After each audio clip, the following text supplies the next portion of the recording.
Hey, welcome to Monday. Welcome to the News Preview segment here on Pan African Television. My name is Kwame Owusu, Danso. It's always an exhilarating moment when I get to spend my mornings with you. Definitely, we're going to have a ball here on Pan African Television. I am in high spirits because I slept well over the weekend and because, you know, when you sleep and you have peace of mind and you watch a lot of these Viking movies, your spirit is always lifted and, you get motivated to do a lot more. So I want to encourage all of you, if you have the time, watch some of these Viking series. You know, for instance, the Viking, the Last Kingdom, Barbarians, the King, and all those King Arthur. You know, all those wonderful series. Try and watch them. You know, it calms you down. It tells you stories about how some people can be heretic, how some people can be loyal, how some people can be disloyal, how your trusted confidant can be your traitor. You know what I'm saying? These are very, very important. Now, one that is actually very interesting or intriguing is the fall of not the fall of Rome. It's the fall of Troy. The fall of Troy. I love it. And you know, the fall of Troy is by reason of love. When a certain prince, you know, for whatever reason, decided to go and marry the wife of a king and took her to Troy. And before then, Troy was a very powerful state. It was a center of all of their economic activities and things like that. You know, so it was very difficult to break through the walls of Troy. But eventually, they did. Achilles and I've forgotten the names. But you need to watch those ones. Very, very interesting. I love them. Right, so this morning, we're going to be touching on a number of very important stories here on the morning show. Who else to do these discussions with than our very own Delali Sawapo, who is a member of the NDC's communications team, and Nana's in this morning too. I don't know whether he still belongs to the PNC or he belongs to another organization. Be that as it shall, he is a very knowledgeable person who can deal with all the issues that we are going to be raising this morning on the show. Now, let me remind you that if you want to contribute significantly to this show, you can do so by way of sending us your messages to our WhatsApp. Now the WhatsApp is not active. So kindly follow us on Facebook and comment underneath the Facebook live stream. We will be more than excited to read those messages here for you because that is the only way we can know whether we are doing better or we are not doing better and whether you have interest in the topics that we've chosen for our conversation this morning. Let me not belabor anymore. Let me quickly introduce the topics to you. Darling, can I have it, please? Yes, thank you very much. This morning. Now, we are looking at Benin. And Benin exhibits looted treasures returned by France. Benin exhibit looted treasures returned by France. Again, watch some of these Viking series and you will appreciate how they are able to just go on an expedition, go and raid a place, take the spoils and take it back to their various cities. Interesting. UTAG calls government's bluff over strike to demand better conditions of service. Better conditions of service. This issue has been perennial. I don't know when we are going to finally put the last nail in the coffin on this matter. What the last straw would be, because it appears that government is being very heretic to the demands of UTAG. And UTAG is also saying that if you don't heed to our requests and our demands, we are not going back into the classroom. Our conditions of service must be looked at, particularly when, if you look at the economic situation, it does not at all find expression in the conditions of service of teachers in this country. And so we must look at the economic conditions pari passu with the living standards of the people. And that is how you will be able to progress as a nation. If you don't do that, there's no proper juxtaposition, then how are you governing? It's a very crucial matter which ought to be dealt with, particularly when we know for a fact that teachers ought to be treated well in this country. So UTAG, some of us are still with you. We are still with you. We are going to go with you for the long haul to ensure that all your demands are met by government. And that is why we vote for government.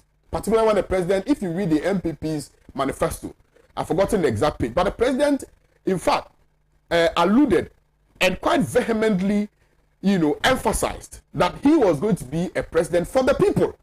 He stated it, that he's going to be president of the people and for the people. So if you're going to be president of the people and for the people, and the same people have given you their authority and mandate to lead them, then it stands to reason that the only logical conclusion we can arrive at is that you have been able to successfully ameliorate, if not ameliorate completely, at least that there will be a downward spiral, relative to the conditions of the people. It's very, very crucial that we deal with this matter. E-levy not regressive or retrogressive. E-levy not regressive or retrogressive. This is a statement by Ken Oforiatta. He's assuring the public that e-levy is not regressive. I don't know whether or not we were expecting anything different emanating from the cortex of the finance ministry headed by Ken Oforiatta. Nothing different. Obviously, he's going to say it's not regressive. Now, towards MPP presidential race, Alan buys forms for all aspiring polling station executives. The new crusading guide. There has always been a big elephant in the room, which big elephant has not been a subject matter of discussion. Now, the big elephant in the MPP's room is whether or not the people prefer Alan Chemantin to Dr. Baumia, and it's a matter that is being discussed behind closed doors. People who are actively involved in the operations of the MPP have, without any equivocation, indicated, albeit behind a cloak, that they prefer Alan Kojo Chemantin, aka Alan Cash, to Dr. Baumia. But Dr. Baumia is also saying that we need to break the jinx of always refusing the people who come from the northern region to lead the fight for the NDC. So it's a battle for the gods to decide.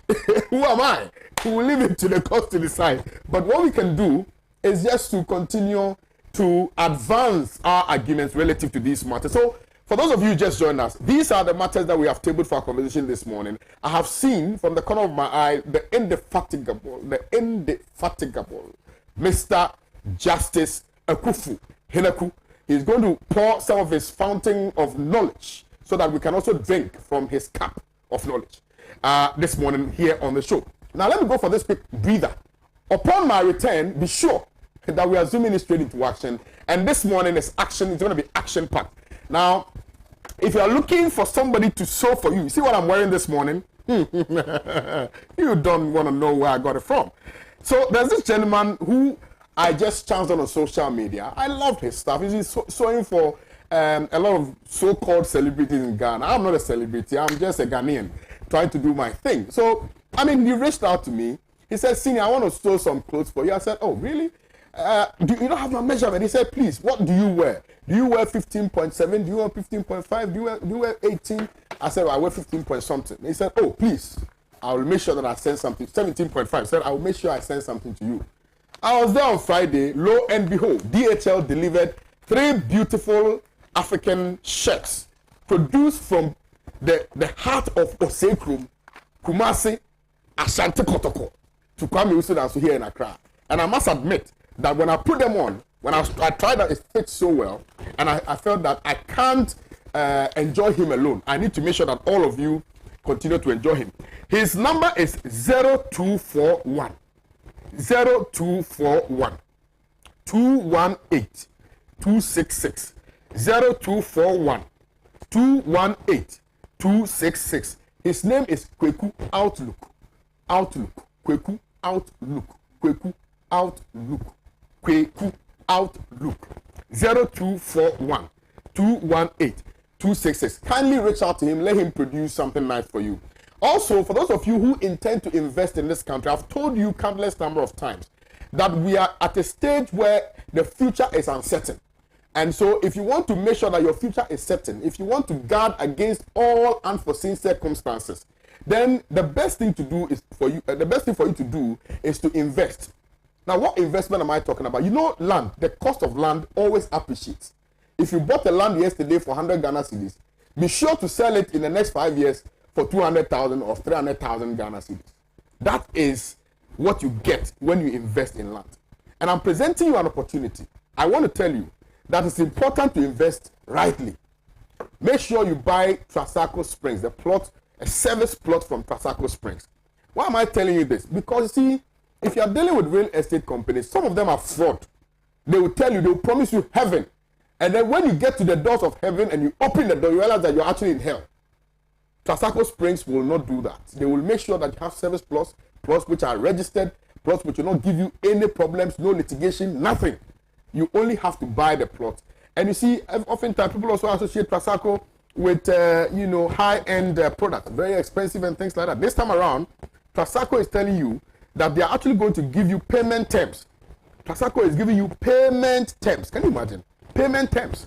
So that you can actually pay it in installment. And you can also build your own house to your own specification. What a beautiful one. Call them on 055-659-2658. 055-659-2658. Let me, on this basis, go for a quick breather. Upon my return, we will zoom straight into action. You don't want to miss today. It's going to be very educative. Stay with us.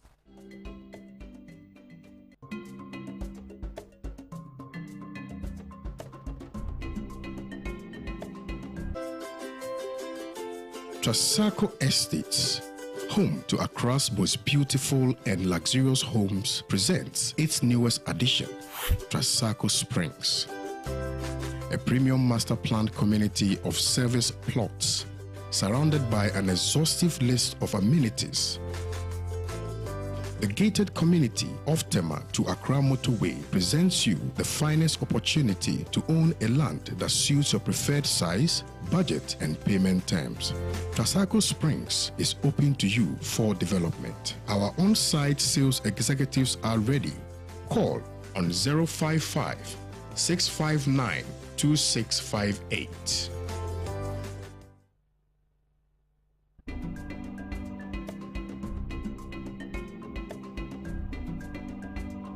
Welcome back to your most authoritative and informative as well as educative news breakfast segment here on Pan-African Television. Undoubtedly the most watched morning show on the continent, not just in Ghana. If you see the numbers on Facebook and you think that people are watching other programs, don't be deceived. We are watched globally, particularly in Africa. We are in 46 African countries who are very active and not dormant followers of Pan-African Television. So don't be deceived by the numbers you see out there. If you're a business and you want to do proper business, you want to make sure you reach a larger number of people, make sure that you contact Pan-African Television and we'll make sure that we sell your products for you. Very important. Don't believe the hype. Believe what is real. And I'm telling you that we are the largest television station in the country at the moment. You can argue with your television remote. Anyway, Mr. Anaku, good morning. Good morning. I trust you are well, sir. Fantastic. You underestimated the traffic this morning, I believe. Yes, I still left home at 7. You saw a sea of cars on the stretch. There's a big problem too at Tetakwashi. Oh, I see. Because most cars, they come from down and they come from Tema. Yeah. And they all are jumbled up. Then on the motorway, there's a crossing. Yeah. Of pedestrians. Yeah. And it slows traffic. It's actually very new, that phenomenon. I don't know why. You see, it's because they've been asked to use the other side. And because also particularly they just want to cross and get to the other side. No, it's also because there's a town of kiosks. Yeah. Along the motorway. Yeah. And seeing this, they could have put up a walkway. Yeah. A metal walkway. Yeah. So that people, instead of crossing. But are we not encouraging disrespect and disregard for what is right? Because where the buses normally stop, that's not supposed to be a bus stop. It's not supposed to be a parking lot. Yes. They are not supposed to even load there. But what do we see? Which is why the people have found it expedient to now use the other side, crossing over to the other side to pick buses from there. Yeah, so if we want to deal with this menace, we have to just prevent these buses from parking there. You see, development sometimes does not meet our expectations. And so when they come there, you have to look for, how do you call it, reasonable options. There are a lot of options. Yes. They could dig underground for them. There could be an underground. There's culvert. Yeah. It's a simple culvert box. You put it on the ground, people go down. In Europe, most streets I don't highways, disagree with you at all. They use my argument is that, have you seen the Shiashi well, originally used to be some Shiashi bus stop or something like that, where the buses used to park and things like that. I don't know, somebody apparently has bought the property, or somebody owns the property. I don't know whether it's government or private ownership. But all the cars which used to park there are no longer there. You know, so I think that's what has created the problem at the top. So they took the decision without looking at the attending consequences which may follow relative to that decision they've taken, which is why I'm saying that we need to avert that immediately before it gets out of hand, because now it's actually very, very, very terrible. Yeah, the planning authority. Yes, it's actually very terrible, because if you are moving them, first of all, you allow the people to situate there without, you know, asking them any questions. They get comfortable. Then you find it difficult moving them from there.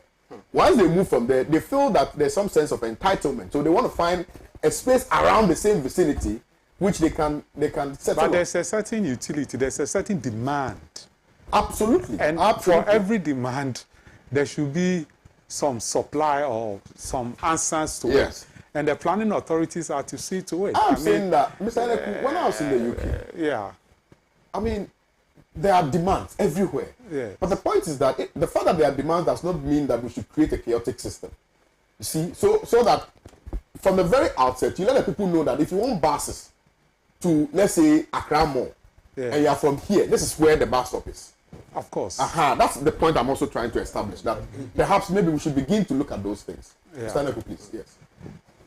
I thought you wanted to add something. No. He was talking about planning. It all boils down to planning, because, you know, our routes, most often, they don't construct various bus stops. That's why it's causing all this. Or even laybys. No. It should be from the inception, when we conceptualize. Human beings are going to use it. Human beings are going to stop anyway. So when you are designing, you have to take all these variables into consideration. You know, the example is the Pokwasi interchange. Oh yes, there's no proper bus stop. I'm telling you, my brother. So when back to Batam. I'm telling you. You know, sometimes you are pained using some countries as an example, particularly when we know how infantile these countries are relative to development, right? But then you are forced to use them as an example. Rwanda. You know, they are crutch when it comes to development and things like that. But Mr. Eleku, under no circumstances, God bear me witness, would any bus stop at a place where there's no bus stop sign? Never. Because it will never happen. Because there's discipline. There's an insistence on obeying rules and regulations. Absolutely. And if you disobey rules and regulations, you are legitimately hauled in and punished. Yes. You know, and I don't know how we'll be able to, because it's like, even though our economy is expanding, it's expanding in retrogression. Is it expanded? Well, what can we say? The service sector might seemingly be expanding. But on what is it based upon? There's no manufacturing. Agriculture is gone backwards. And so, what's the service sector servicing anyway? Well, that's a very good point. Well, I've starved you of commentary. Let me allow you take a quick bite and then. Kwame, for me, I continue to maintain this position that it's time for us to have progressive leaders. Let's appreciate the fact that indeed Accra is choke. That's one thing you have to understand. Accra is choke. It's one of the reasons why, for me, whenever a government, you know, made it a deliberate policy to say that, okay, fine, we intend to dualize from Accra to Aplawu. What it simply means is, at a point in time, somebody can be in Sugakokwe and feel comfortable to drive all the way to Accra for a job, work and go back to Accra. Because, Kwame, just from somewhere around West Legon here, coming to this studio, it's a problem. See, I spend almost about getting to 2 hours. It's a problem. It's a big. I live in your area, so exactly. I spend almost about 2 hours. So what it simply means is this: the Accra, as we call it today, is choke. Kumasi likewise. That's why even people have this school of thought. Can we just think about, you know, more or less maybe moving the national capital somewhere, make Accra the economic capital? Well, trouble with them discipline. But if we are convinced that we want to change the status quo, you know, and then we move the capital to, let's say, the Volta region or Oti region. I think Oti region would be better. But a typical example is Nigeria. They move from Lagos to Abuja. But And even Abuja Kwame, is doing well. Kwame, see, this is one of the reasons why. Lagos doing well. I think a lot of people believe that this whole thing about creation of new region was basically about something that's political talk rather than making sure that it commensurate with infrastructure. Yeah. Kwame, I mean, you've been traveling extensively. Yeah, I have. I've been to Oti region. I've been to the North-East region. I've been to all the I'm talking about Newly the created regional capital that has been regional. Gambaga, no. Gambaga is this. Is there anything there to tell you that indeed this is a reflection of a regional capital in terms of infrastructure? What has been done so far? I've been to Oti region. I was at Dambai. There's basically absolutely nothing to show that indeed the government is committed when it comes to infrastructure as far as these regions are concerned. You know, sometimes, and I stand to be corrected, Mr. Aneko, with respect, I feel that development, you know, so to speak, cannot be achieved in isolation if the people are not involved in that process. Because you see, Mr. Aneko makes a very important point, albeit that superficially we might look at it that, oh, it's just a statement that is made that, oh, people are crossing the motorway. But the point is, if the people are in discipline, you know, even though they know that there are laws which should address their indiscipline, right? How do we then progress? Which is why he asked the question that are we moving the capital to another town together with the indiscipline? No, you know what I'm saying? Kwame, see, my point is simply this. You see, what I keep on saying about this country, because we always hit the thing on government. But we're also part of the problem. But Kwame, the point is this. You see, anytime we have an opportunity, and I ask myself, who enforce discipline? Who enforce the law? You have an instances where we live in a country, when it comes to even application of the law, it's so selective. Yes, I get it. But I'm telling you that if the people are strong-willed, that they want real change, right? They will have change. For instance, I'm told of a story where a Ghanaian went to the UK for the first time. And then he was pressed. He wanted to, you know, piss. And then, then he found a corner with a small bush, brought his thing out, started urinating. So he saw the policeman and then he wanted to stop. The man said, oh, you finish, boy? Finish. Talk about it. Finish. You will pay. The point is, I mean, there are crimes everywhere.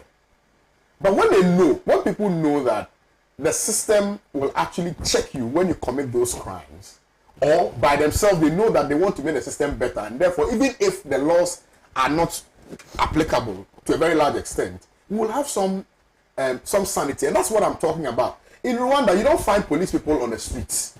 You don't. But the people themselves know that this is not supposed to be done. Why? Because there's a certain type of leadership. Exactly. That's what I keep on saying. When we are talking of leadership, when we are talking of leadership, we are not talking only of the president and the ministers.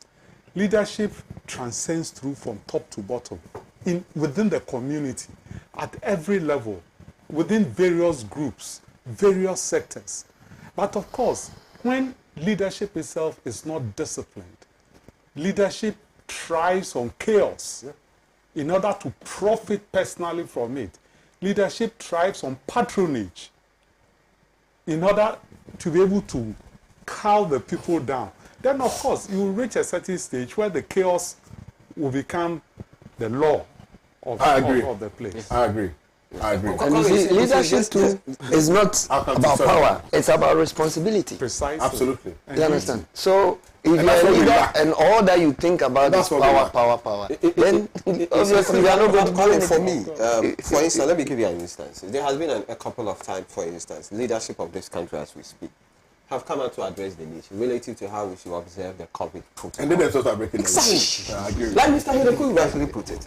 Once they see the leader, exhibit, walking the talk, and they realize that the leader is not engaging an empty rhetoric, right? They go by what the leader says. When you look at Paul Kagame, and he himself is complying to what he's preaching, how dare you to go contrary to what he's saying? So that's what Mr. Hideku just rightly put it. It's about leadership. I think your points are well advanced, and I concede where necessary, and I concede that I failed to acknowledge the relevance of leadership in all of these conversations. You know, but I also still think that it's also as a result of our reliance on the important roles that leaders must play, which is why the citizenry, in some extent or in some respect, have also gone to sleep, you know, and have failed to realize that they also have a key role to play in the advancement of development. And that's the point I'm also trying to establish, that our reliance on what leadership is supposed to do for us has made us, you know, gone to sleep, and we are in serious stupor. As to whether we are woken by the realities, it's a matter that we are yet to decide. And again, let me ask this question before we move on to the next topic. I mean, the argument has been made that it is precisely the case of our reliance on leadership and their rules, which is why oftentimes we don't get the best leaders. We get liars who pretend to be leaders. Well, I mean, why blame the people? The people are not just moving about and creating the rules and enforcing the rules. The rules are created by the type of system they live in. The type of system is largely shaped by those who are leading it, certain sections, leading sections of the society. And so when this is done, of course, in Ghana here, we have, civic societies, or civil societies, and etc., etc. And they are supposed to have an input in the governance. you understand? But you see, what the people can do is very important. I mean, let me take you back into history. Before Kwame Nkrumah came, who said that people didn't want independence and to throw the colonialists away? Who said that even the elite didn't want independence? They wanted independence, but they thought that they could have independence on their own. Nkrumah came and changed the narrative and said that the people should be the center. So how did the people become the center? They became very active in politics. They were reading the newspapers or the evening news. They went on strike. They went on demonstration, positive action. You understand? And when he started building this country, people were enthusiastic. Mass literacy campaigns. People took part in it. Mass eradication of health diseases. We had elephantiasis. We had yaws. We had all sorts of smallpox, yellow fever, and all those kind of things. It was through mass campaigns. And these mass campaigns, it does not succeed if all strata of society do not take part in it. So again, we are not looking for the ultimate leader, El Maximo, no. But we are saying that the system should be such that at every level, we should be able to bring out genuine leaders. Okay, all right. Right, okay. Point well advanced. Benin exhibits looted treasures returned by France. Ghanaian Times. UTAG calls government bluff over strike to demand better conditions of service. The insight. E-levy not regressive. Offerata assures public. Daily Graphic. Towards MPP presidential race, Alan buys forms for all aspiring polling station executives. New Crusading Guide. Okay, well, let me just leave the topics for now. As and when it becomes relevant, we'll add a few others. But quickly, let's look at Benin, exhibiting looting treasures returned by France. Let me start with Tim Sineko. Good morning to you and my co-panelists. Good morning to the good people of Ghana and the viewers of Pan-African television. What is happening in Benin is quite interesting. A colonial army invades a sovereign kingdom. Its soldiers loot and steal as booty the artifacts from that kingdom. And meanwhile, they didn't do it only to Dahomey. They did it to Ashanti. They did it to various Buganda, various states and kingdoms of Africa. After 110 or 120 years, they want us to believe that they have a contrition. And so they are benevolently returning the looted treasures. And unfortunately, our leaders, when you read the article, rarely believe so. Oh, they have made a request. You know, after the Second World War, the Nazi Germany, Hitler and his people, looted a lot of art treasures from Russia, from Paris, the Louvre, from Belgium, Netherlands, and other countries which they conquered or they occupied. A law was made to compel Germany to look for and return all that loot back to their original owners.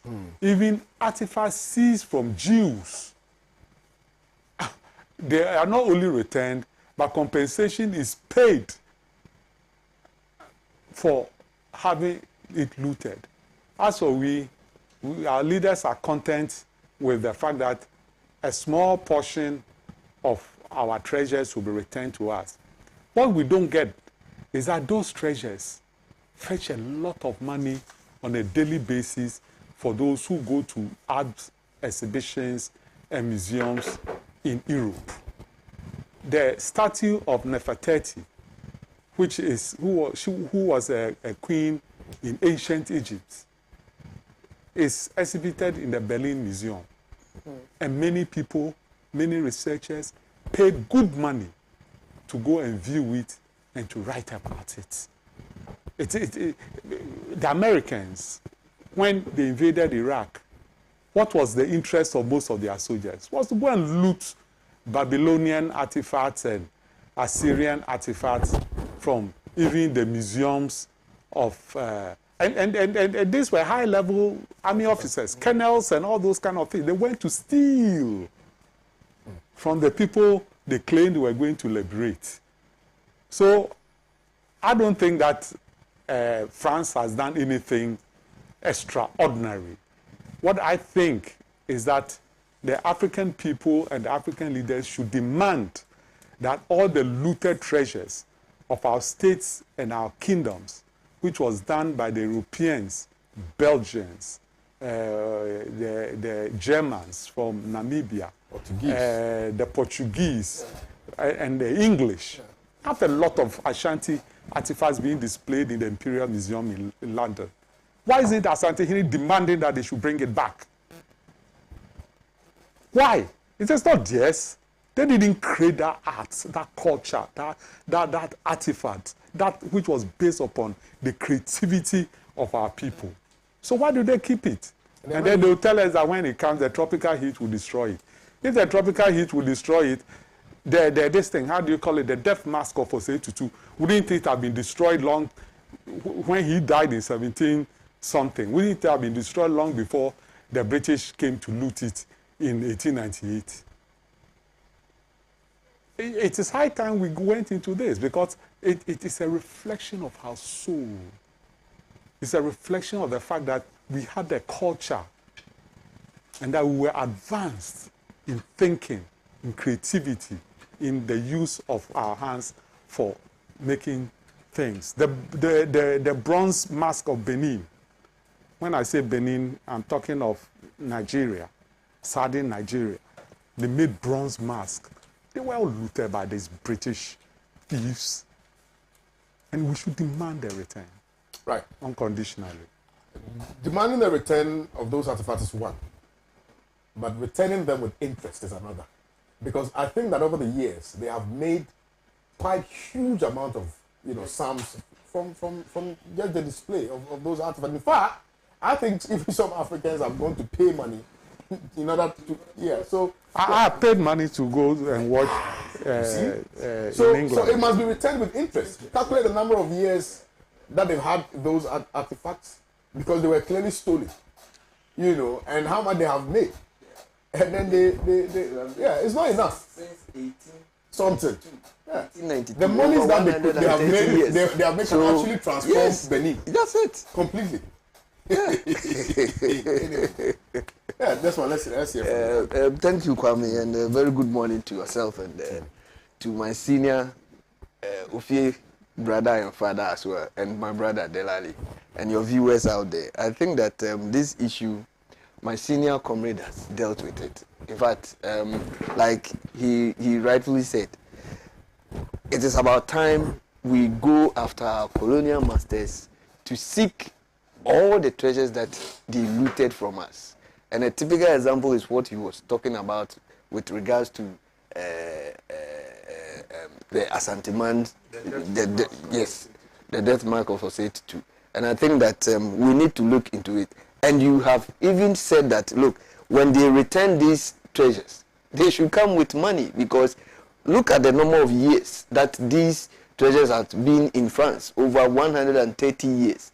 If the amount they have collected with, people visiting the site to even have a look at it, people paying, if they had been able to add those monies, it could have transformed Benin. And Benin is not as big as any other African country, and the little that you give to them, they can be able to, expand. But Kwame, I have been to Benin before, and it will amaze you that most of their road networks are better than what we have in Ghana. Oh yeah. You understand? And so, if these monies were to be added to them, I think that they will not be crying for more monies and what have you. So for me, I think that we need to come together, African leaders. Like we said earlier on, a leader is not just about having power, it's about being responsible. So if you are a leader and you are not responsible, these are some of the things that will make you responsible, ensuring that things that belongs to your country are brought back. And how are you going to manage it? So African leaders have to come together, as we keep saying, and I will always say it. For me, this boils down to ECOWAS, but I always tell you they are always on paper. When it comes to reality, there's nothing to show. So I don't have much to say on All this. Right. Thank you. Please. It's always a pleasure to listen to him when he pour out, words of wisdom, and it helps you to appreciate certain historical facts. And so my great brother, Desmond, this is the first time we are meeting in the course of the year. Oh yeah, sorry. Kwame, you said something that they should even pay an interest, because reading this story, we are talking about was about 100 plus years ago. I don't even think that the interest should be limited to how many years he has lasted. I think it should be something that should be done in perpetuity. Because you know why? Where this, artifacts were kept, it will still be open to public for them to come and view that this is where the stolen artifacts that we brought from Africa, this is where it was kept. And they will still be raking in a lot of revenue. So I think it should be a continual, thing that Africans must demand from these Europeans, that you have enriched yourself, you have basically taken advantage of our artifact to rake in a lot of tourist revenue. That has helped you to develop your country. But for me, I think one of the things that the Europeans should also be interested in is the amount of money that African leaders have stolen and stashed in certain European banks. I think they should also be interested in it as well. So that at the end of the day, all this money will be turned to the continent, so that the continent can develop. I think what is more important is not only about returning this artifact back to Africa. It's about what our leaders use it for. Whether our leaders can use it to rake in the necessary revenue like Europeans were doing. Whether they will be able to build some equipped place that they can keep all these artifacts, so that the Europeans themselves will travel to Africa and find it experience to visit these places and go and view it. That will rake in a lot of revenue. And they also have people, that will have a certain historical knowledge to be able to brief the people about the history behind all these artifacts. Because it's not enough when you return it and there are no people to explain the rationale behind it, what it was meant for, what was the symbolic, rationale behind it, and what have you. And what is more importantly is about the fact that we don't want to be reading the stories that, all these artifacts that were brought back to Africa, they are stolen, we can't even locate them. This is something that we don't want to hear, because once it happens like this, it becomes more or less the motivation for those who want to champion the cause to ensure that, especially like Mr. Heneku was talking about, that of Ghana, that's of our Osage II, other Ghanaian, what they call cultures, basically as we speak, have formed themselves in other European countries. So to be able to encourage, so that we'll be able to push for the return of all these artifacts, I think protecting it and ensuring that at least we are able to sell our culture, sell the history behind it, and be able to, project our tourist, sector. I think it's very important. And for me, it's once again like Mr. Desmond, my brother Desmond said, ECOWAS must be up and doing.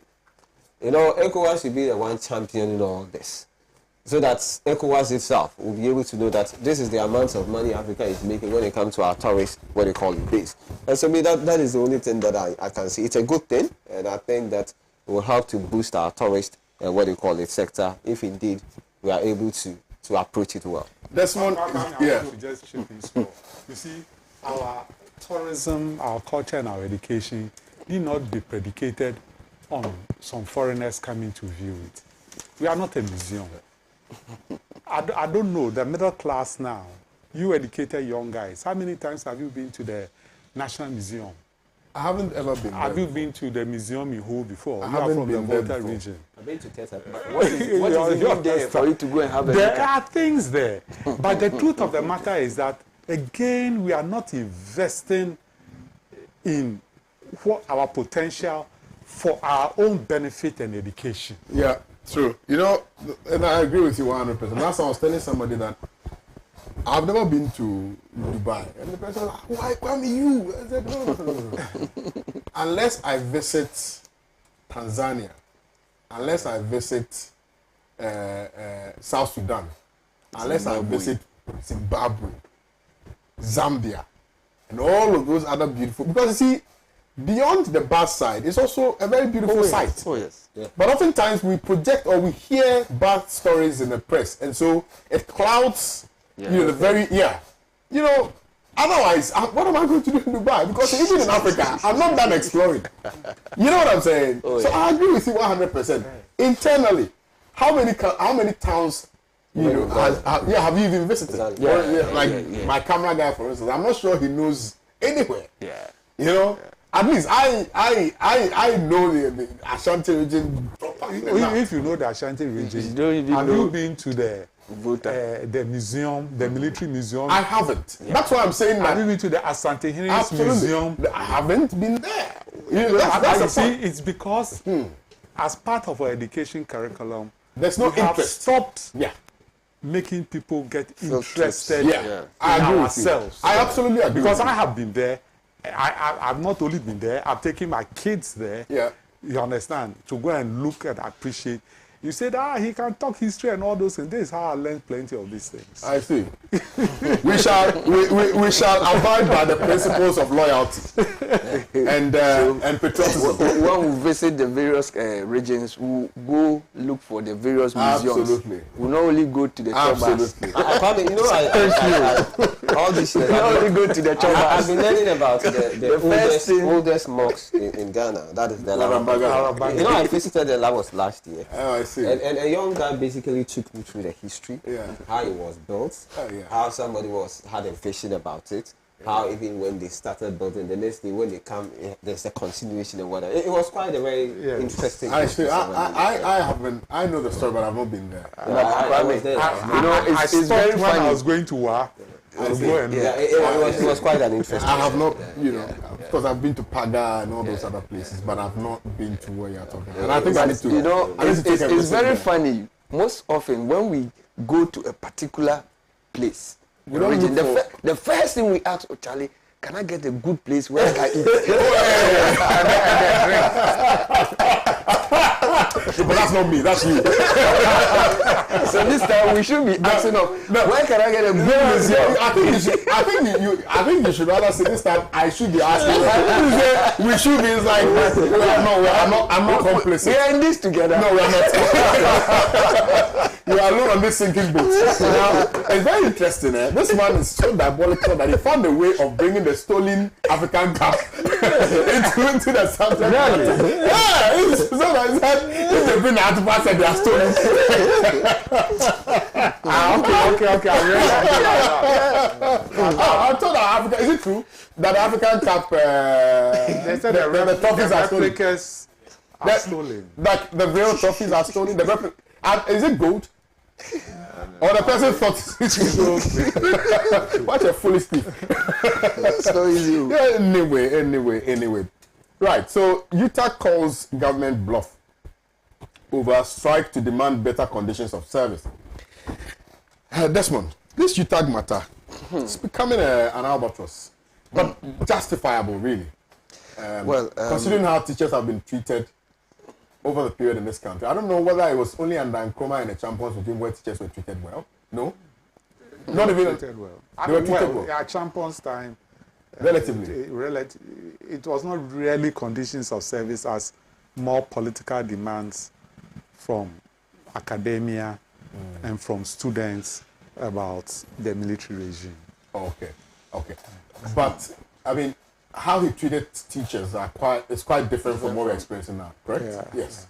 So, because those are, and I don't know about the Liman regime because it was short-lived. I don't know whether there's something significant that we can make references to. But clearly, Nkrumah's regime, the Champions regime, those are my two best regimes, really. Apart from that, I don't know about your 1992 till date. I don't know about that because. So you are not happy with Akufo-Addo's regime? I think he's the worst leader of our country. Yeah. Yes. I mean, I'm as blunt as always. I don't subscribe to cowardice. I say that's my opinion. Because currently, my opinion is predicated. He's currently the president. No, that's what I'm saying. That my opinion is predicated on the things he himself said. Okay. And the realities. So I'm not judging him on the basis of his political party or his persona. I'm judging him on the basis of the things he said he was going to do. Yeah. And where we are now. One of the reasons why Ghana we are broke is the creation of the new regions. Are you aware? No, I'm not. Okay. You know what went into this creation of these new regions? 6 new regions have been created. Each region will need a regional minister. It will need a coordinating council.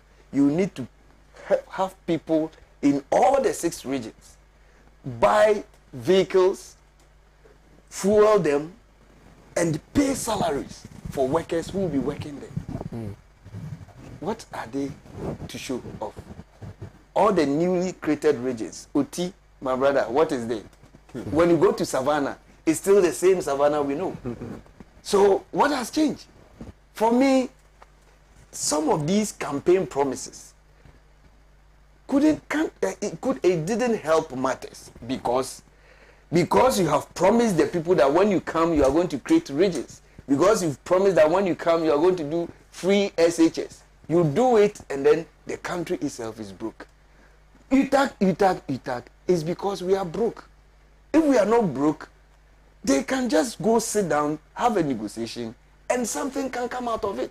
But because we are broke, anytime they go to sit and talk, nothing concrete comes out of it. And so the only thing that the government can do is okay, let me use the court, tell them to resume lectures, and if they don't, what happens? How many lectures do we have in Ghana as we speak? Over 1,000. How are you going to arrest all of them for contempt? So, you see, clearly, if UTAG says it's a bluff, it is. Yes, of course, it's a bluff. Because are you going to force them to go and teach? What if, okay, he goes to the lecture theater and he can just stand there for the whole 2-3 hours and he will not be doing anything? What are you going to say? He can decide to go there and will not even do anything. And so for me, I think that the government will have to sit down, look into what really is the problem. The problem is all about money. I don't have what you are demanding, but I can get you this ABC amount. They are all human beings. In fact, most of them have their kids being students. And so what is going on, some of them don't really like it. But because the government is saying that, look, for me, I want to hide behind the law and say, the law says go back to the classroom and teach. And so I will not talk about it. Sometimes you see that certain things are simple common sense. But we hide behind certain things and say, oh, because this person says it is law, let's apply the law. If you apply the law and something else happens, who cause up? Now it's over a month now. Students are still in the universities. Most of them have gone to their houses. And you see, when lectures is not going on, a whole lot of things happens. You tend eating more because you are not doing anything. And most parents are the people who are going to be affected more because each day they will receive calls. Mommy, my food is finished, this and that and that. And instead of the government to sit down, have better negotiations with the lecturers, all that they do, go to court. Go to court. After all, I will not even listen to them. Let them be on strike. I will use my 14,000 per hour aircraft and go and chill and come back. I mean, it doesn't. Sometimes I ask myself, the current president, what are his priorities? What are his priorities? Is it about education? Is it about just flying? Or is it about making sure that he and his family becomes rich? I mean, what is his priority as a leader? How responsible is the current government? Are they responsible for, handling the affairs of this country? I sometimes don't get it. Because the way they are behaving, it looks as if some crutch people handling this country. What is this? Well, Desmond quizzes. What is this? It's quite disheartening. But for those of you who are asking for the number of my designer again, let me give it out. A number of you are asking because you like the shirt. It's actually very beautiful. You know what I'm saying? Yeah. If care is not taking, I'll take it when I'm going home. I look immaculate. Maybe I have to take it when I'm going home. I'll give it to you. Call Kweku on 0241 218 266. 0241 218 266. The way you're looking at the number, I'm sure that's what wants to call the guy. But when you call him, ask him to do a different design for you because this one is exclusive. 0241 218 266. His name is Kweku Outlook.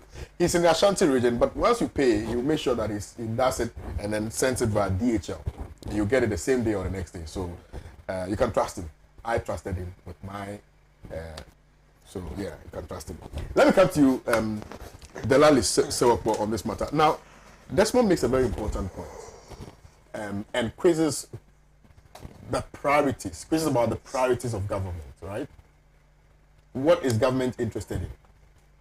Why have we not been able to, as a matter of urgency, deal with this fundamental issue regarding the welfare of teachers? Kwame, like my brother Desmond alluded to, I mean, the University Teachers Association of Ghana basically issued a statement on the 8th of January that their members should embark on strike. That was, and it happened, it started actually, that was in 9th January. So it has exceeded more than a month. And like my brother Desmond basically quizzed, what is the priority of the president? It's just like the emperor is basically globetrotting, having fun, living large, whilst Rome is burning. You say living la vida loca. You understand? Whilst Rome is burning, he doesn't care about it. So, I mean, because if indeed the president is so committed when it comes to education and worried or bothered about what is currently going on as far as our university or tertiary education is concerned, I think the president would even have addressed the nation and even allay the fears of this lecturers. But the president is basically not bothered. I mean, that is so typical of the president we are having. He's not bothered. He doesn't care. So long as it doesn't benefit him personally, he's not bothered about it.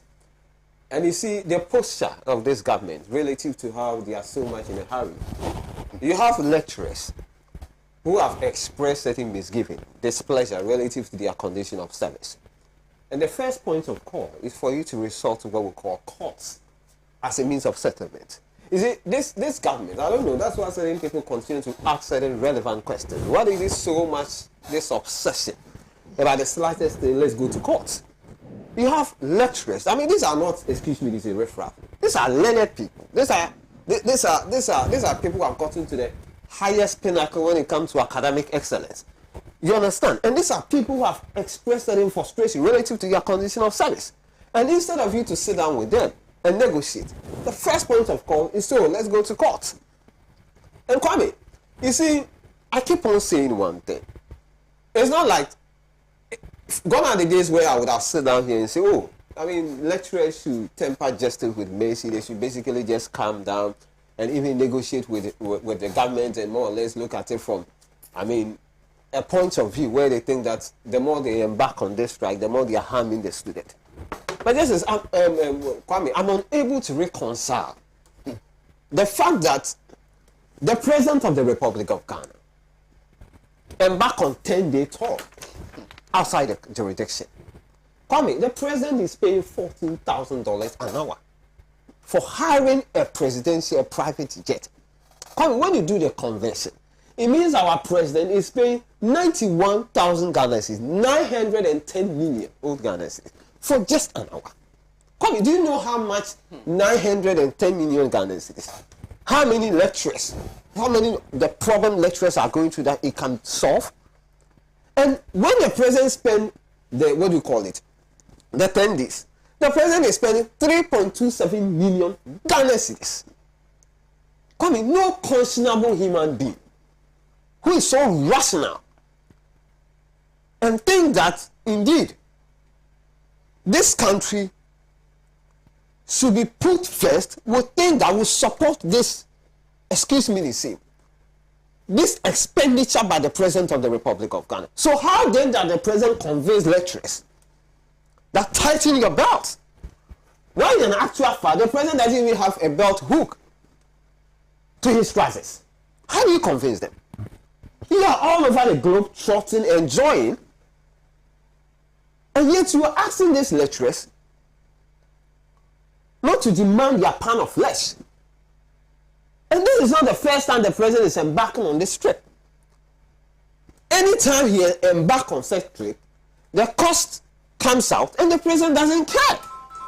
Quite even when he invites the president or his appointees to come to the August House and come and tell us the cost component of the president, what do you call it, frequent traveling, hiring of what we call private jet and what, they tell you that you don't have the right to demand for such answers.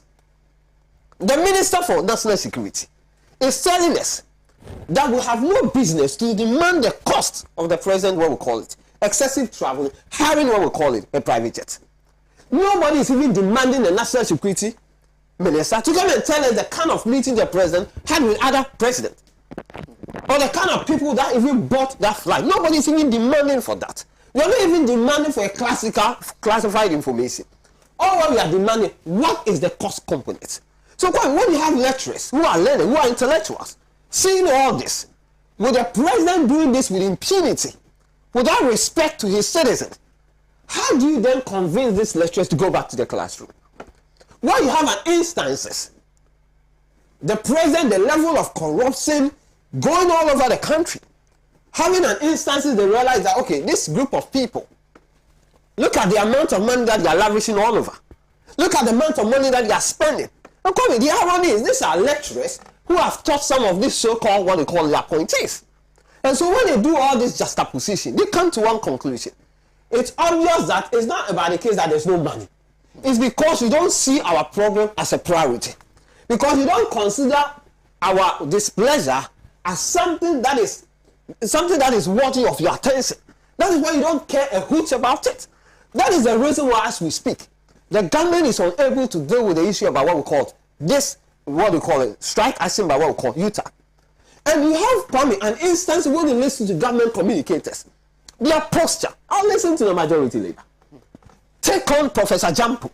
And the only response to Professor Jampo was the fact that he's an NDC member. So if Professor Jampo is an NDC member, granted would I even admit it, that he's an NDC member, and he belongs to a union who have expressed certain displeasure relative to their condition of service. That means he has no right to an expression because he's a member of the NDC.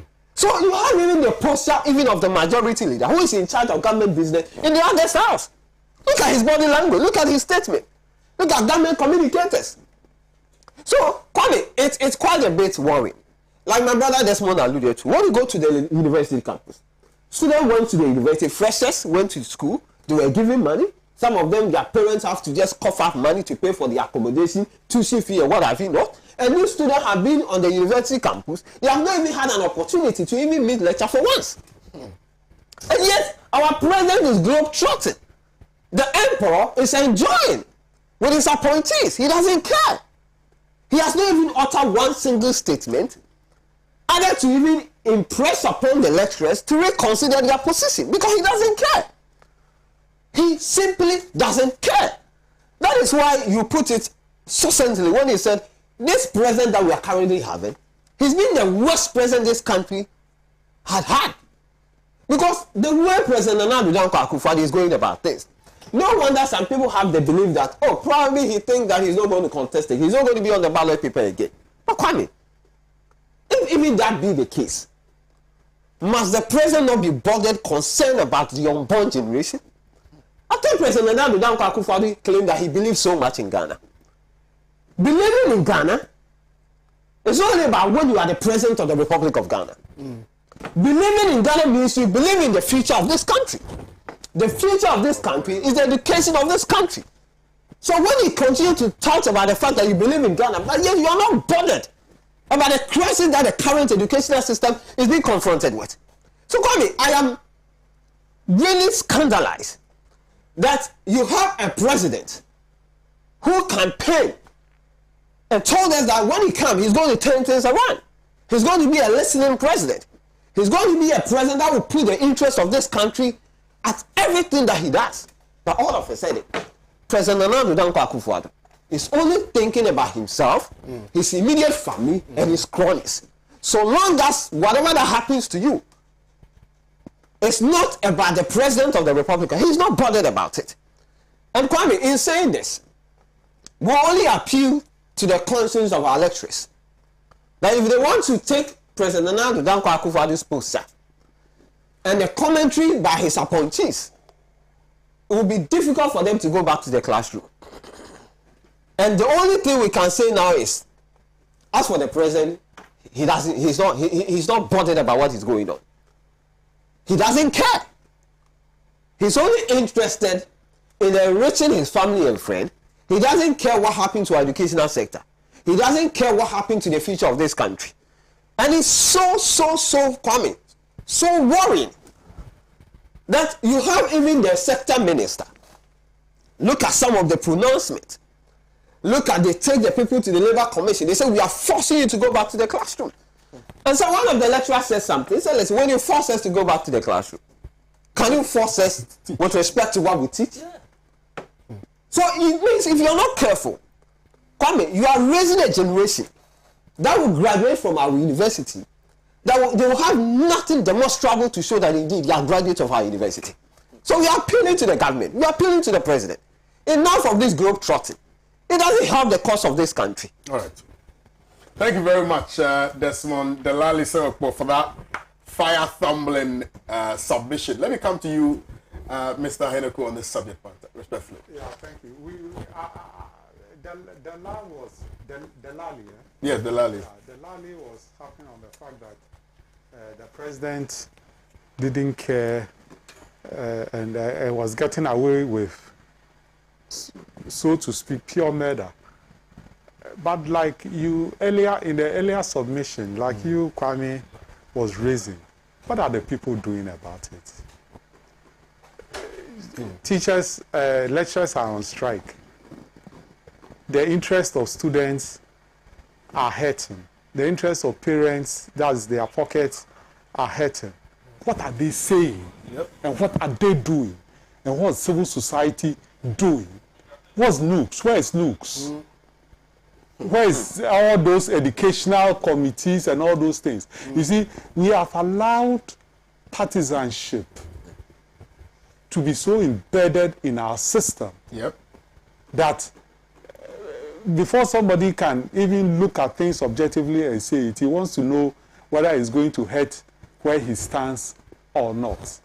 So when priorities are misplaced, those who are affected just keep quiet. This is the first time a group of workers, so to speak, have stood on their grounds and have defied the National Labour Commission and the courts. But the question still comes. Appeals to the president and all those things won't work unless another route is chosen.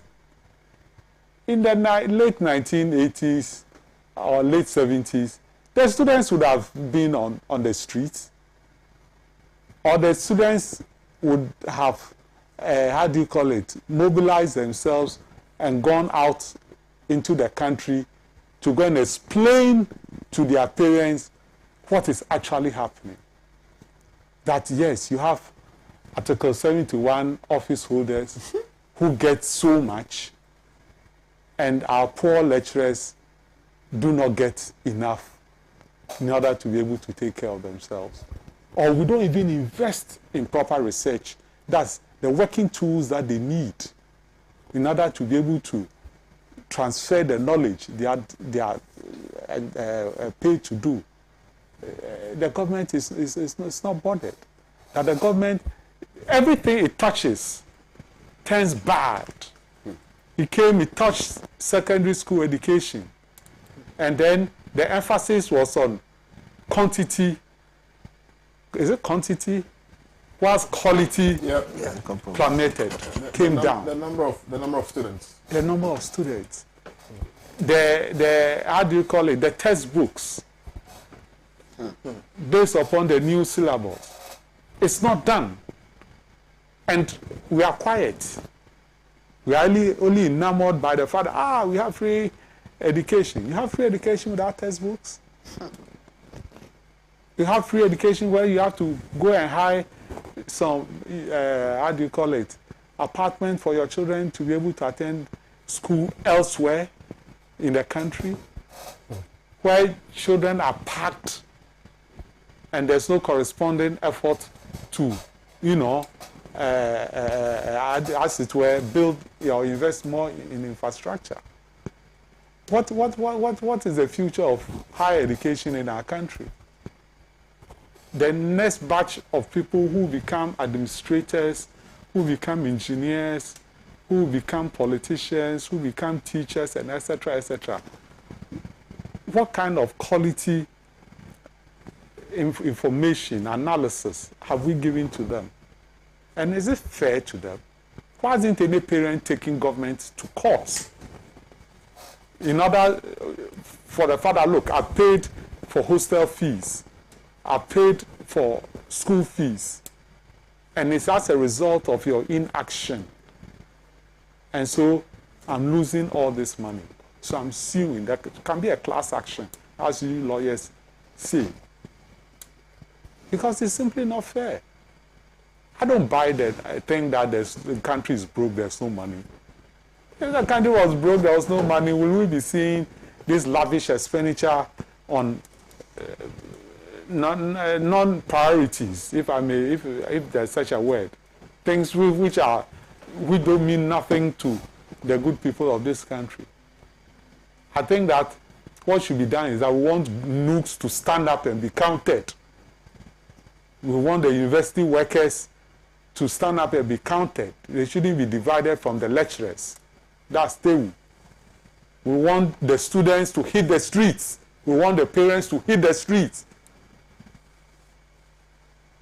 in order to show their displeasure at the fact that university education is being truncated and downgraded. That's my take on it. Right, thank you very much. You're showing me a message. Which one? Peter?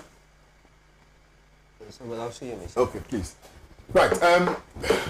off the back of what has been said by both Delali and Mr. Heneku, are fundamental questions which I want to ask. And I'm just throwing it into the air for anybody who has answers to share them with me. Because I don't seem to have answers. I have Googled, I have researched, I've asked questions, I don't seem to get answers. Who owns the private jet? Who owns it? The private jet which has consistently been a subject matter of controversy, always hired by the president. Who owns that jet? I want to know who owns it. A company owns it. Is it a particular? It's a particular private jet. So I want to know. Changing it. I want to know. In fact, there's an article on my jawline that says that President Kufuor has hijacked that particular private jet. Oh, okay. So I want to know who owns it. But Kwame, Now, who owns it? Now, sometimes Mr. Haneku can own the private jet, but for the purposes of rentals, the government can use a certain agency to deal with Mr. Haneku to hire that particular private jet. So, which agency hires the private jet on behalf of the state? I want to know.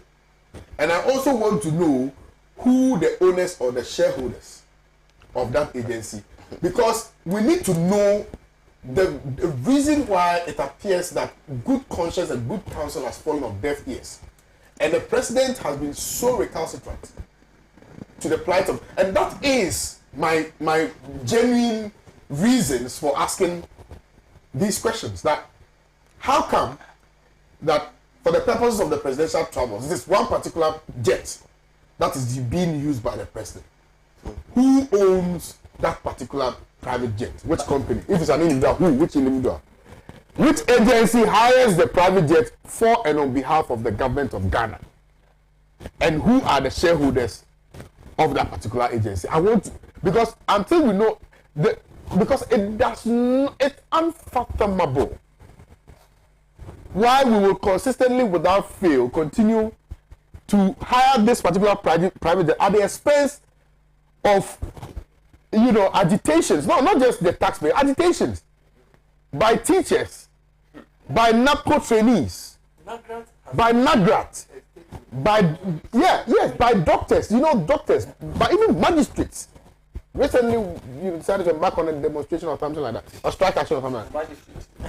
Yeah. So clearly, there are issues which, and one cannot understand why the president will continuously use this particular private jet for the purpose of the travels, as opposed to any other private jet.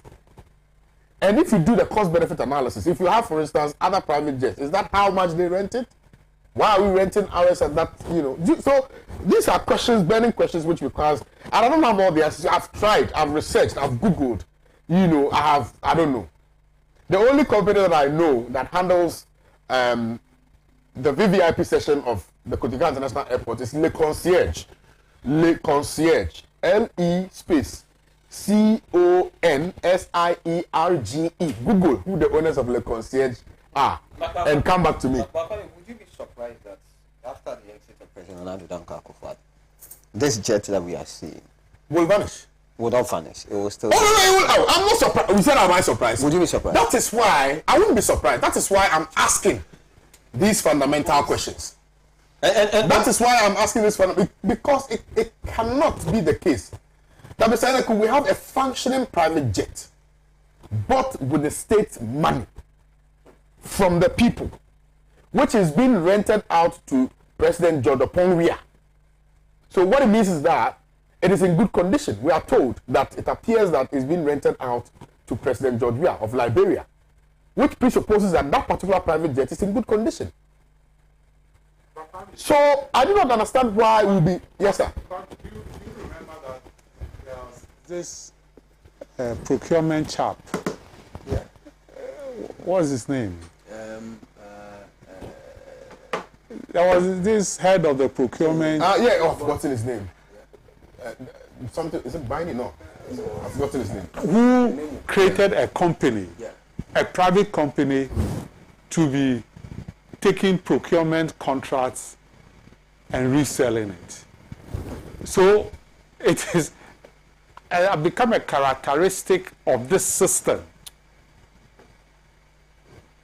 When we say it's a capitalist system, most people are, yes.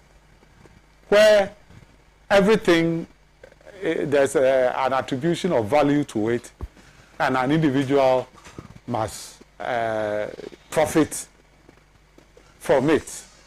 So something like testing of incoming people for COVID, which can be done by the public institution, is given to a private institution. Yeah, it's madness. So I wouldn't dispute it. How much do they charge? There's an agency. Yes. There's an agency yes. which goes to hire Yes. a private jet Yes. and leases out Yes. to government Absolutely. in order to make some Yes, profit. absolutely, absolutely. No Absolutely. different from Because Abidjan, they where charge- the presidential palace was owned by some Yes. interest in France. Yes. And the Ivorian government, brick and mortar, they were paying rent on brick and mortar, which was standing in their own country. That is, but who owns Frontier? The Nigerians, I'm told. They charge $150. Well, per whether test. it's the Nigerians And pay- or not, individuals. No, that's what I'm saying. And they pay Making $20 to the state. Yes. They pay out of $150. They pay $20 to the state. And sometimes it baffles me how we are so silent on these matters when it directly affects us. You see, they charge £150. Look at the number of people who use our airports. $150 per person. And then out of that, they pay $20 each. So per person. So if they're only 150, they pay 20. So $130 goes to the private man. And then you are coming to tax the Ghanaian money. I mean, so the Ghanaian person who barely lives, you know, on 100 Ghana cedis, 11. You know, so I don't know whether they are bereft of ideas, sense has eluded them, Let me ask this or question. is maybe old age. Couldn't Ghana Airport Company, couldn't they have created a private lounge? Did they have to give it to an individual who has political connections? Because Absolutely. there are security implications. Absolutely. But Mr. Keleku, what happened to the Ghana Airports Company, the managing director? What happened? Yeah, I do understand. Exactly. What I'm saying is that upon what basis, how many people have raised any protest about the fact that The man was fired. that the airports, Yeah, our yeah, airport, yeah. a security area, which serves us and the foreign territory, which can be used to breach a whole lot of things, Yes. can be given to an individual, Yes. a private person. Yes. But Mr. Heneku, we why did you go failed. through the Hold on. processes? But we failed to agitate. We shouldn't even privatize any part of the But we airport. failed to agitate. Those When who it was be given to the privatizing US the military. Ghana- It was used as some part of it was used for the US military base. And for me, We protest. that is no. I mean, look, but to what end?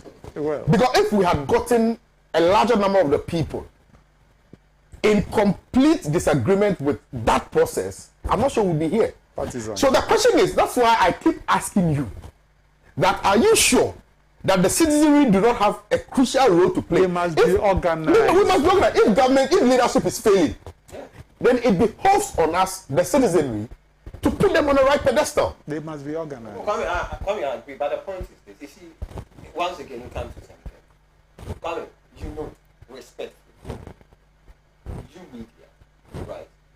Created Nana, you know that. No, Nanado is a creation of the system. Kwame, the media created. No. Nanado is a creation of the system. Nanado is a creation of the defunct system. Kwame. Let's not, you see, and we are losing the argument whenever we give, the media is powerful, but we are giving them too much power. Kwame, the point is this. It is the system that created Nanado. Kwame, the point is this. I mean, Kwame, fine, you have been consistent relative to how you can criticize a regime. Kwame, you have an instance, Mr. Heneku. Somebody who once upon a time told us that, oh, this infraction amount to corruption. Singing so loud, was so loud on media and what have you know. All of a sudden, the same person want to rationalize this is okay. This is okay. Something that once upon a time happened. That you condemn it unreservedly. And a particular regime. Imagine, with exception of you. Imagine it's under the tenure of His Excellency John Dramani Mahama. Who without recourse, without respect, total impunity, disrespect to the good people of this country, hiring what we call a private jet. Kwame, you know how many media houses would have wake up early morning and listen to the kind of editorial they will embark upon? But listen to what he said. Yes. He said that it is symptomatic of the system. Yes. Who owns the media? Yes. Yes. You people, you NDC people. What do you do? Who were selling the TV The rights? TV frequencies and the radio frequencies. No, let's not proceed. I like where you're going. Let's proceed. So a certain section of the elite was able to own, buy and own the media. Yeah. So they become their microphones. Yeah. And let me tell you, media does what it serves, the interest it serves. Yeah. Look at what is happening in the world. Yeah. The Americans have decided that Ukraine should be part of NATO. They want to put missiles and everything. And the media, whether it's the Guardian, Telegraph, it doesn't matter which section of the English elite that the newspaper, Guardian is supposed to represent the labor people. But everybody is saying that, they are invading Ukraine. Or they will invade on, was it last Wednesday? Or something of that sort. Their people have not invaded. You are predicting when, or you are indicating to them when. And it is so in this world. Yeah. The media could be for the workers. The media could be for the elite. You understand? But most of the time we put them all together and just throw it. It is you, the media. Why isn't it then the people? Yes. Why is it then the parents who are failing to wake up and their children are being not getting education? Why isn't it the youths? Yes. Yes. Because you see, all of these things that we are talking about comes down to one thing: our involvement, actively so, in this experiment of ours. And Mr. Eneku rightly puts it. You know, for instance, we are talking about free SHS. All that some parents are concerned about is that my child is going to school for free. But as to whether or not the child is given good tuition, it's something that they don't care about. Yeah. But later, that will become a monster that will devour them. So these are very crucial things. So for instance, we're asking questions about who owns the private jet, which agency, and all of that. Who are the shareholders? How much are they making in terms of profit from these rentals? People are not raising those questions. Yeah. See, all they are concerned about is, Akufo-Addo and Owusu, we are okay. Yeah. Okay? But then they forget that when Akufo-Addo leaves, the system would have been so dilapidated to the point where it will need years of fixing same. That is what we are failing to appreciate, Mr. Eneku. We are forgetting that we are creating a system which has failed, such that any other political party, be it NPP again, be it MDC, be it CPP, No. they will find CPP, we have an alternative to what the duopoly is. I agree, but I'm saying that your alternative can only function on the foundations of what has been built so far. Of course, once you come and the foundation is a little stronger, let's say you are building a story building. The foundation is good. You can build on the story building, okay, and give it your own design and style and things like that. The finishing will be nice. But if you are supposed to build a story building on a 2-bedroom foundation, it will collapse. So that's what I'm saying, that right now, we should begin to ask questions about the direction of our economy and where this government has taken our economy to. If we are not able to do that and demand proper accountability from them and ask them to do the right things now, it doesn't matter who becomes the president in 2024. We will continue to wallow in the abyss of of economic quagmire. And that is precisely what I am saying. But you see, it goes beyond just demanding from government to be accountable. We should demand from society. And that's where we talk of leadership at all structures. Yeah. Is the church doing well? That is why isn't the exactly church intervening in these students' stuff? But it's rather intervening on behalf of E11. Exactly. That's You understand? Exactly. Where is moral society? Where is civil society? These are supposed to be leaders of the people. Mr. Eneku, you will understand how the superstructure functions better in a capitalist society. Well, and so you know that religion is a critical component of the superstructure. That's a fact. Now, whose interests are they serving? Yeah, it's a fact. But at many points in history, religion has become progressive. In Latin America, liberation theology fought against fascist dictatorship in South America. You understand? So yes, religion itself has a problem. But what we are trying to say is that whether it's religion, whether it's a civil society. If you look at these lawyers who claim liberty, blah, blah, blah, look at how they conduct themselves internally. That somebody has said some people are political, so it's a problem. Yeah. So if the engineers too, somebody say that some engineers are political, would there be a problem? So the essence of our society itself is at stake. That is true. And that's a very, it requires thoughtful, it requires pause for thinking. Yeah. That the essence, and here I want you to, come in, Mr. Nto. The essence of our society is in question. The essence. What is the essence? What do we hold dear? Yeah. It boils down to our priorities as a nation. It boils down to our priorities. Like he rightly said, the clergy, all of a sudden, they lead quite a number of people in society. But in the quest to make sure that things goes on well, what are they championing? Is it not the e-levy? Why are they not talking about the president's travel? Why are they not talking about UTAC? So it tells you where their priorities are really are. You understand? So if we set our priorities well, we'll be able to get to where we want to get to. But because we have been blindfolded with issues, people wake up, all they think about is their pocket. What they think about is how to acquire luxury cars, live good, live in big mansions. They don't care about anything. Luxury cars, they can't drive from Accra to Kumasi. That is the point. You claim the presidential jet that you own is not good. So for me, if something is not good, I will not give it to you. If I have something which is not good, why will I give it to you, Kwame? It means that I don't like you. If your presidential jet is not fit enough to travel, why do you give it to your fellow president? That should tell you the mentality, what you have at the back of your mind. People are talking. The country, everybody is complaining. All that you can think of is to come talk about e-levy. And you see, Kwame, one funny thing that is going on, do you know the amount they are spending on these town hall meetings? Getting to about 90,000 Ghana cedis every town hall meeting. One town hall meeting, 90,000. 90,000. What goes into organizing town hall That is the meeting? point. What goes into That is that's the the point I'm making. That all of these people, if not for me, fraught. we've gotten to a point where we need to do referendum on this e-levy. That is what we need to do. Oh, we should. No, come on, because a lot of Ghanaians are saying we don't need it. Yeah, but wasting the taxpayers' money it's about going representation. wrong. You see, it's about representation. But people are not angry enough. You see, and it comes down to our interest, the essence of our society. Mr. Eneku said it, the essence of our society. What are we interested in? What do we want to see? What do we demand of government? That's it. Because when the NDC, together with some civil organizations, organized the demonstration, how many people participated in that process? That's Were they afraid they will be called NDC, and so they decided to sit back and watch unconcerned?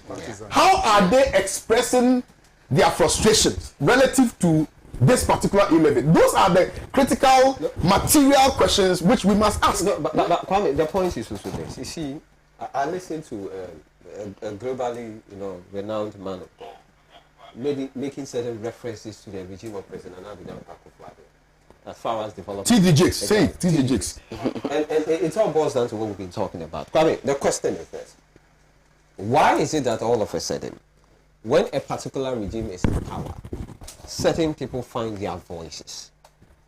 It gets to a point all of a sudden that voices just disappeared.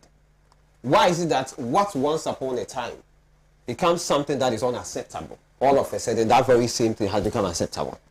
Kwame, there's a fundamental issues we have to deal with. That's why I keep on saying that, Kwame. The point is this: you are here this morning, you are shaping people's opinion relative to how they have to perceive, relative to how they have to understand what is going on. Is that not it? You're doing it. So when you have an instances and you realize that, okay, certain group of people who are supposed to hold the regime accountable are not doing it, it's a call for concern. When you have an instances, once upon a time, certain people mount the pulpit, preach a particular sermon. When you have once upon a time, when even the Gitmo issue about Gitmo, President Muhammad said this in the Bible, even put certain responsibility on us to show compassion. People issued a statement, listen, compassion must come with a common sense. And today, what is happening is worse than even what Gitmo two people did in this country. What did they do? What did they do? Compared to what the tax and the vigilante groups of a political party did, and the same very people who condemn the Gitmo two people are quiet. That is why it becomes a bit very difficult for you to ask yourself that the very people who are supposed to be the moral compass of society, which direction are they looking at? Because Kwame, you have people today, when they are men of God, when pastors tell them, listen, even you are supposed to go to office today, even if you have an interview, you are unemployed, you are supposed to go for an interview today. And that man of God tells you that, listen, per the revelation that I have had from God, you are not supposed to go for that. That person will not go. Do you understand what I'm saying? So it tells you the level to which that man of God can shape in the opinion of this person in question. There are even women today, when a man of God prophesies to them, listen, per the revelation I've received from God, go divorce your husband, they will do it. It tells you the level. See, Kwame, anybody that controls your mind controls you. That is why somebody can be in whatever it is and control somebody, a Boko Haram in Nigeria, because they control their mind. So when you have an instance, people think, okay, we control certain group of people, their mind, we shape in the opinion, but what we say, and all of a sudden, the same people will expect. Come, you see, the only thing that will develop this country is when we are consistent. I've listened to Anki Kwesiba when I was young to date, and there's nothing about Anki Kwesiba. See, when you are wrong, you are wrong. He has been consistent, he has been very principled. Can we say the same thing about other people in this country? Anki Kwesiba, I've seen an instances Anki Kwesiba speaking before the very people, he will lambast them and criticize them. How many of us do we have in this country who will be bold enough and speak truth to power? We don't have it. Kwame, how many times when they are even about this levy, do you know how many of your colleagues, what they have profited when it comes to this levy? They've been given an amount of money to champion a cause. But you know, in this country, one of your journalists took on a senior journalist in this country who is telling us all of a sudden that, oh, the NDC is opposed to the e-levy because the implementation of the e-levy obviously means that the government is going to put up a lot of developmental projects, and that will be inimical to the NDC electoral fortunes in 2024. And these are senior journalists when we were growing up. These are people we were looking up to. What has changed? Where is the consistency? Where is the principle? Where is putting your country above the interests of certain group of people? Imagine, Kwame, finally. No. Imagine under President Mahama. He had only one appointee who is even an external relative. And this whole country came to a standstill. Every time who is appointing his cronies. Where's Professor there? Is he still in this country? So you see, I want that consistency. But you see, the over-reliance of our well-being on these so-called controllers of moral conscience is what beats my imagination, because that's the reason why we always consistently empower them. So, for instance, we say, and the NDC does that too. The NDC does that too. Last time I was warning somebody.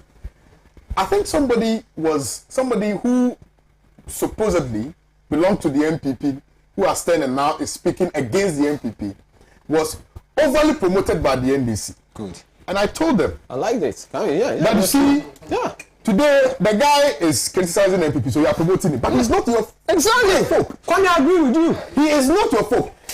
The guy is only fighting a personal fight. Fantastic.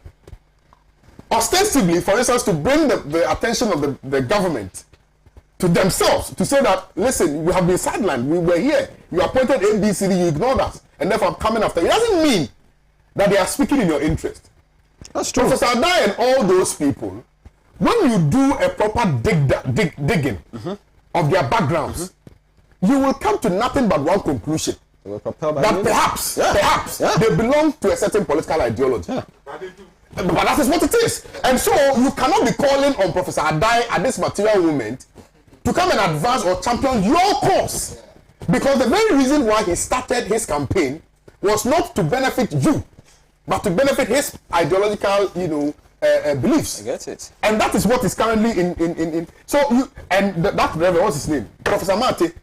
You see, so sometimes when I hear, for instance, the NDC say, oh, where is Professor Masi? Where is Professor this? Well, I get worried. Now, do you need them to speak your truth?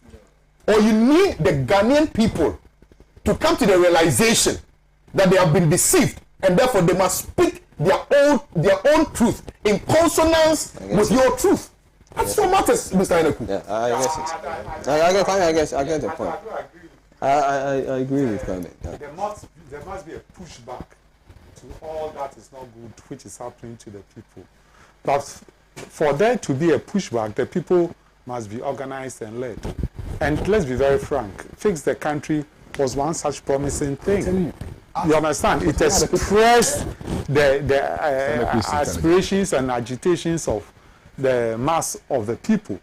You understand? And anytime they see that, they find ways and means of destroying you. Yeah.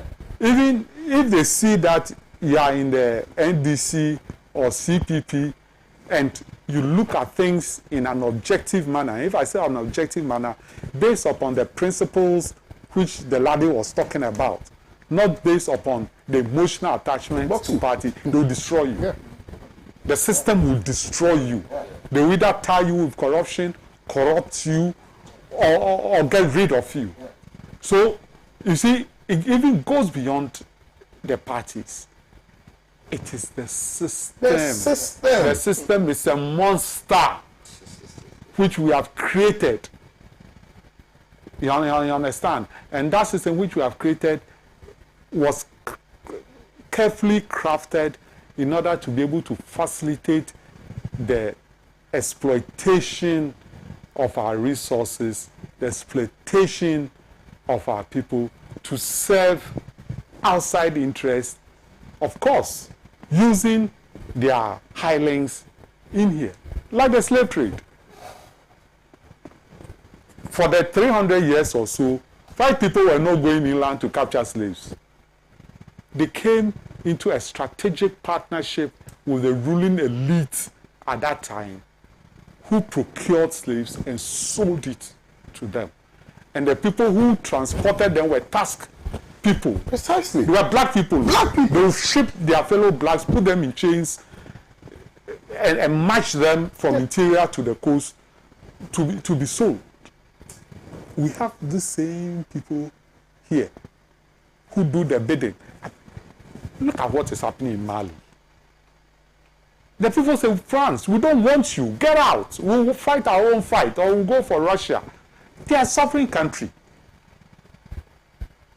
Then we have our own people going to France to commiserate with France for them to be used, that they all accept that France will withdraw.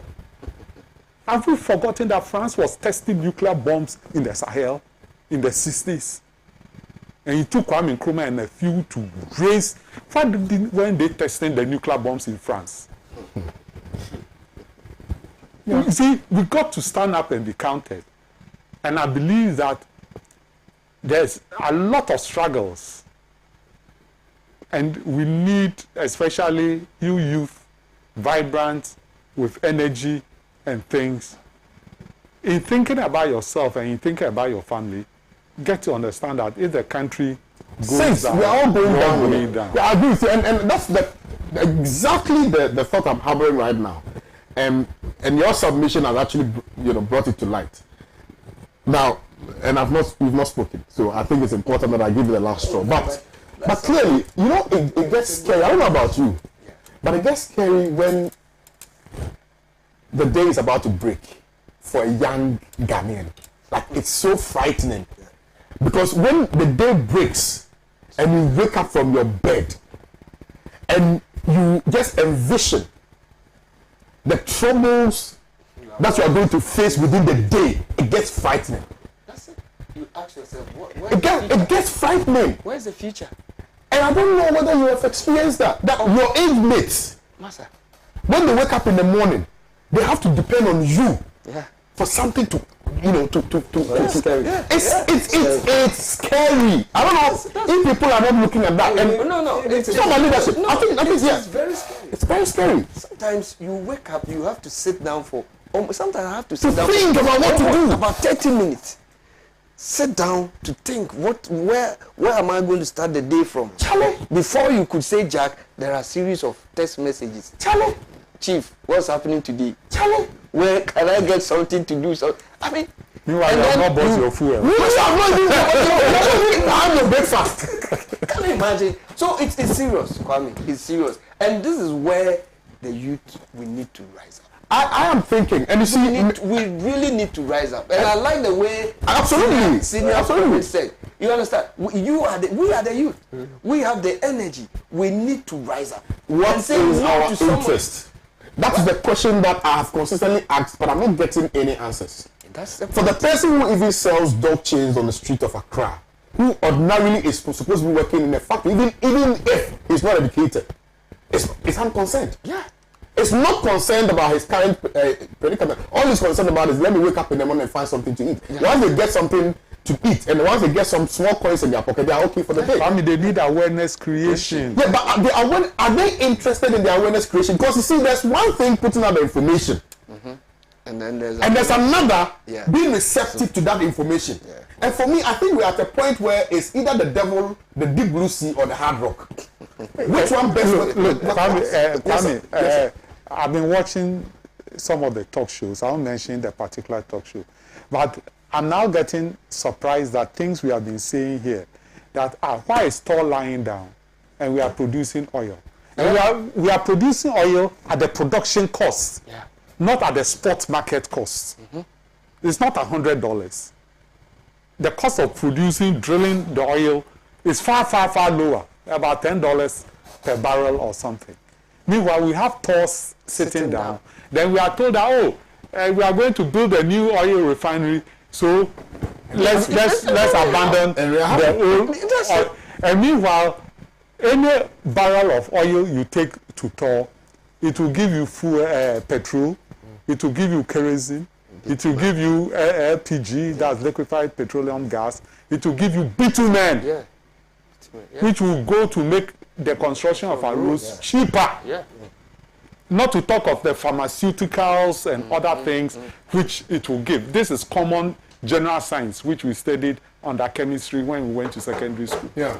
Look, to the youth of Ghana, to the active, endearing young people in Ghana, I will not advocate for coup. No. I will not advocate for civil chaos.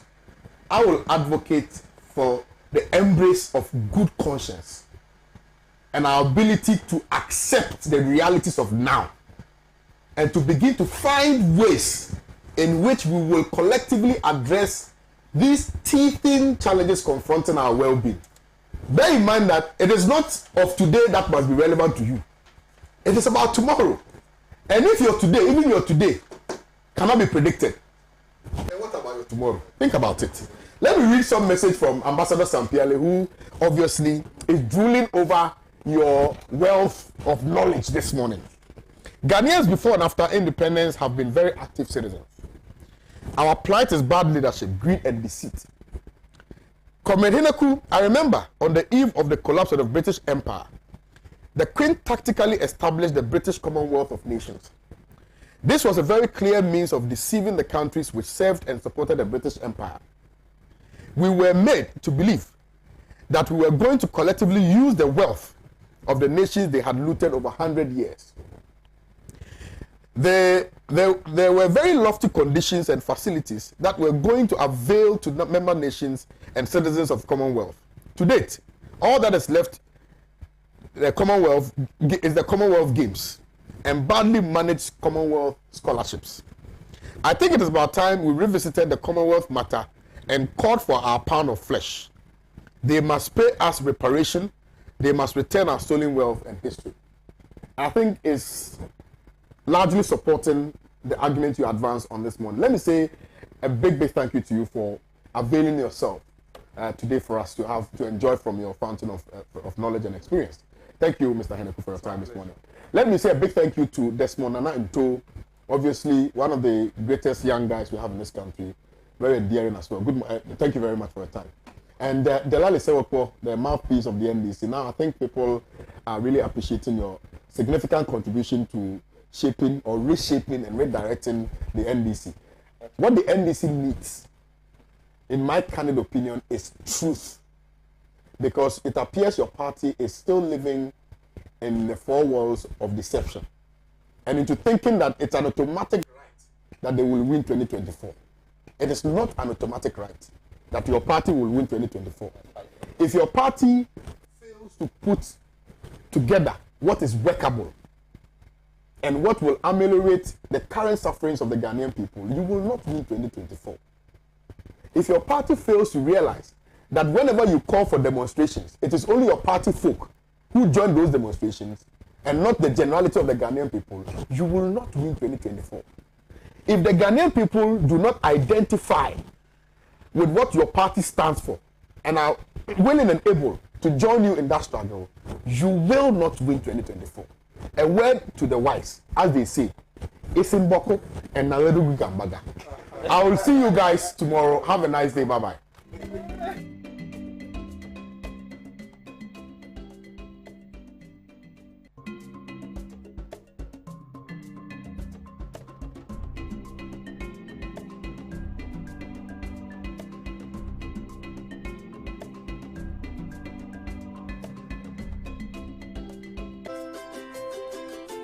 Trasacco Estates, home to Accra's most beautiful and luxurious homes, presents its newest addition, Trasacco Springs.